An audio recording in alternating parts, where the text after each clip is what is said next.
Mom, I'm really sorry, but I've been thinking lately that I might have to drop out of college. I just can't afford it anymore.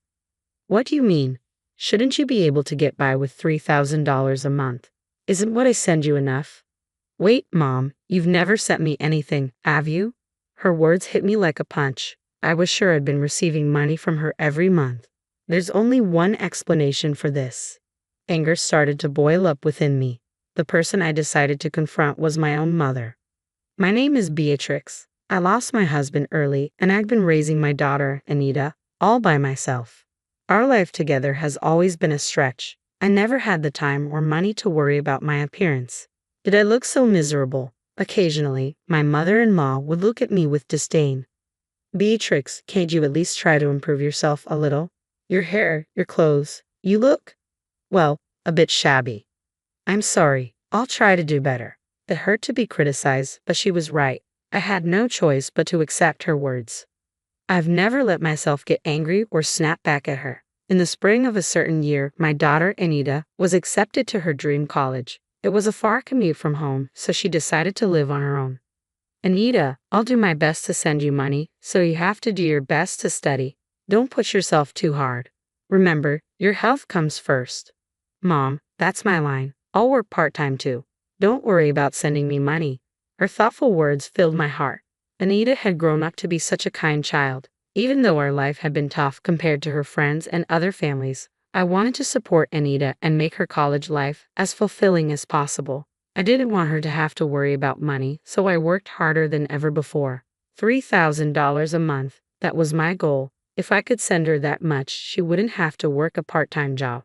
My mother-in-law noticed my efforts and spoke to me. So, you're sending money to Anita. Can you really afford it? I hope that doesn't mean less for us. You know we rely on your support. I had always been grateful to my father-in-law when he was alive, and after his death, I continued to support my in-laws out of gratitude. Don't worry, I've taken on more jobs, so I'll still be able to give you your share.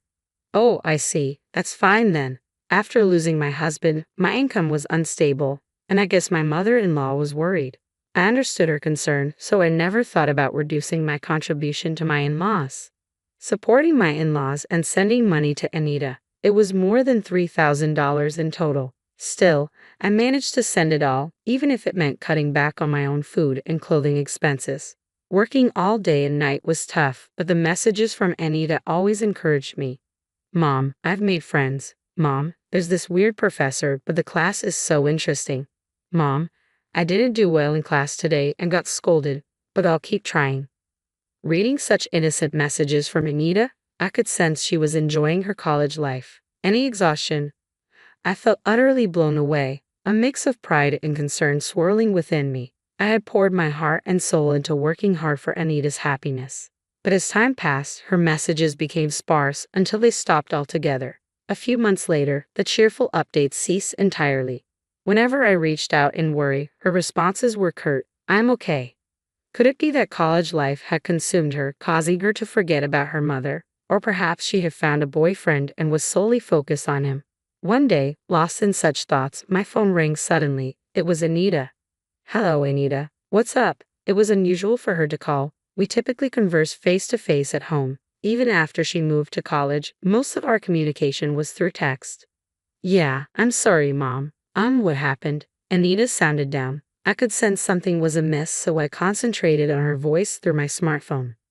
I ran out of money. I'm thinking maybe I should quit college." Anita's words hit me like a ton of bricks. "What do you mean you're out of money?" "I'm sorry, I tried my best," she said, her voice trembling on the verge of tears. I had faithfully sent her $3,000 every month without fail. It wasn't a lavish amount, but it should have been enough to prevent her from struggling to the point of contemplating dropping out. Besides, she was supposed to be working part-time as well. I couldn't fathom how she could be in such dire straits. Could she have fallen in with the wrong crowd, neglecting her studies to squander her money? I entertained the thought for a moment before shaking it off. No, that's not like Anita. "Anita, it's okay. Take a deep breath and tell me what happened." "Yeah. I was trying to make ends meet with rent, groceries, and my part-time job earnings. I had to dip into my savings, and now that's all gone too. I'm sorry, Mom. I'm really sorry." "Hold on a second. What about the money? I send you every month. That should cover your rent and living expenses, right? No. No matter how I calculated it, the numbers didn't add up. If Anita was spending her salary, my remittances, and even dipping into her savings, something was seriously wrong. But she didn't seem to be lying. Anita, you never sent me any money, did you? Her words hit me like a ton of bricks. That's impossible. I've been sending you $3,000 every month. Did you check properly? Are you sure there's no money in your account? There's nothing. I've been keeping a close eye on my banking. If you'd sent me that much money, I definitely would have noticed. The shock hit me like a punch to the head, leaving me feeling dizzy. It was clear Anita hadn't been receiving the money, and it was causing her a lot of trouble. You don't need to drop out of college. I'll send the money right away, so don't worry. Do you have something to eat today? Are you okay? You're not getting sick, are you? I'm fine. I switched to a job where I get meals, and my friends have been worried about me. They've been sharing some food with me. That's great. You have good friends. We need to thank them next time. But Anita, you're already having a hard time. I don't want you to struggle anymore because of me. So that's why you didn't tell me until the situation got this critical. Thank you. But listen, for me, seeing you in such a difficult situation is much worse. So please leave the rest to me. With that, Anita finally let out her emotions and started crying. I wondered when was the last time I heard her cry like this. After comforting Anita and hanging up the phone, I immediately took action, driven by a growing anger. I decided to confront my mother-in-law, who lived nearby. Oh my, what's the matter, Beatrix? Showing up without a call? How rude. Never mind that. What have you been doing with the money I've been giving you each month? Eh? What money? Of course, that money is for living expenses, she replied, her face momentarily twitching when I mentioned the money for Anita. I'm talking about the money for Anita. I was giving that to you too, right? The remittance to Anita was not directly transferred by me into her account. I've been handing it directly to my mother-in-law, who lives nearby, and she offered to make the transfer herself when she learned it was for Anita. So, I have been giving her an additional $3,000 for Anita's remittance. I would have declined if it was only about transferring the money, but there was a reason I didn't. That's because she said, I want to contribute to my granddaughter too. That's what you said, right? I trusted you and gave you the money. But what do you mean you didn't transfer it? My mother-in-law had convinced me with that, even though she was getting money from me. I thought it was her kindness toward Anita and trusted her. What are you talking about? I've been transferring money to Anita's account every month. Yes, I have. Please stop lying so blatantly. Anita has told me that she never received any transfers. Oh my, for her to lie like that. What kind of child is she, Beatrix? Maybe it's your parenting that's the problem. Excuse me? Hearing my own daughter being called a liar made me feel a rush of blood to my head. But if I lost my temper and forgot myself here, it would play right into her hands. I told myself to calm down, took a deep breath, and spoke again. Anita doesn't lie. If you insist on this, show me the bank statements where you made the transfers. I threw those away a long time ago. Listen, by checking Anita's account history, it's easy to see whether you really transferred the money or not. Even after knowing this, are you still going to call Anita a liar? Anyone could think of this, but when I said it, my mother-in-law seemed at a loss for words. She huffed again, muttering stubbornly under her breath. So persistent. I took a deep breath and continued, if you insist that you transferred the money, we should let the police investigate. The police? Isn't that a bit dramatic? It's not. This is about money. You said you transferred it, but it didn't show up. That sounds like a crime to me.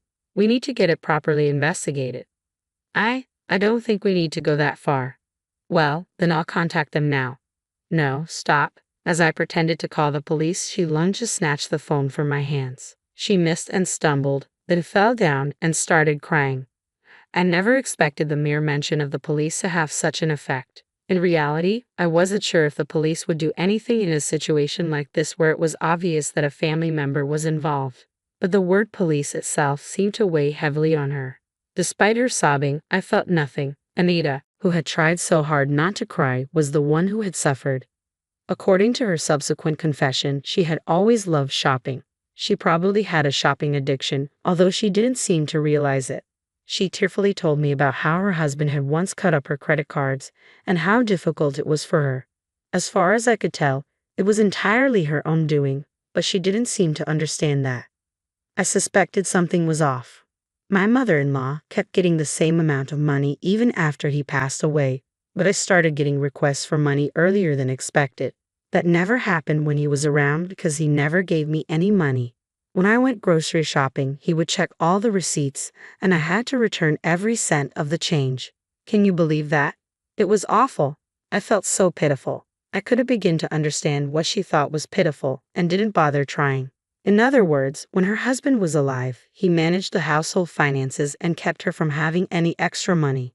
When he was gone, I finally had some money. I started buying things I couldn't afford before, and, well, I fell a little short. Then you mentioned sending money to Anita, so you took Anita's money. Do you realize that's theft? Theft? That sounds so awful. I was just borrowing it with no intention of returning it. Anita suffered because of your selfishness. She's young, she can handle it. Caught off guard by her incomprehensible retort, I was at a loss for words. I've been deprived for so long. I couldn't buy anything I wanted, couldn't even go out to eat or travel. I had such a hard life. Young people can work and play as much as they want, so why shouldn't I take some money? I stood there speechless, staring at my mother-in-law as she cried and screamed, and all I could think was that I had trusted this person. My father-in-law had done me many favors, but now that I think about it, I can't recall my mother-in-law ever being kind to me. However, when Anita was still a little girl, my mother-in-law did buy her various things, so I thought she was expressing affection for Anita in her own way. And I was relieved. Looking back, I suspect all that shopping was just to satisfy her own desires. I failed to see that, and I caused Anita unnecessary suffering. Such a gentle child. I can never regret it enough. Mother-in-law, no, Evelyn. I intentionally called her by her first name. I don't want to think of her as my mother, even if it's just in-law. I cannot forgive you. After that, I sought free legal advice and did everything I could to recover the money, but you can't take from a person who has nothing. However, I had a trump card. Before my father-in-law passed away, he left me a will giving me the rights to his property. At that time, I wondered why he left it to me, but now I can guess that he might have been worried about his wife's reckless behavior. Naturally, my mother-in-law demanded that I renounce the inheritance, but I firmly refused. I want to praise my past self for staying firm despite being severely criticized as a greedy daughter-in-law. No matter what they say, I felt that I couldn't disregard my father-in-law's feelings. I didn't know the reason or the circumstances, but maybe I felt something. So technically, the house and the land are mine and my mother-in-law is just living there rent-free. I decided to sell the house. That meant the parasitic mother-in-law living there was in the way. So I contacted my mother-in-law's parents. This contact information was secretly given to me by my father-in-law, just in case. I really admire his foresight. That's why it's such a shame he didn't have a good eye for women. I knew that my mother-in-law had always hated her own family, but the reason became clear when I contacted them. They were a traditional farming family with strong tendencies toward male chauvinism. A stranger like me called, and they listened with a suspicious attitude, but they gladly agreed to take in my mother-in-law. It seemed like they wanted free labor. The conversation progressed quickly, and one day, out of the blue, her family came to pick her up, an event that my mother-in-law couldn't have predicted. I'll never forget the color draining from her face. When I took her brother, who came to pick her up, to her house, now my mother-in-law is doing tough farm work under strict supervision. She can't even go shopping at the supermarket, let alone squander money, and she seems to be living the life without touching money at all. Due to the stress, she seems to have aged quickly and is working every day as a wrinkled, frail, ghost-like figure with white hair. Looking at the recent bank statement of the money I just transferred to Anita, I smiled, thinking that if I saw her at night, I might scream.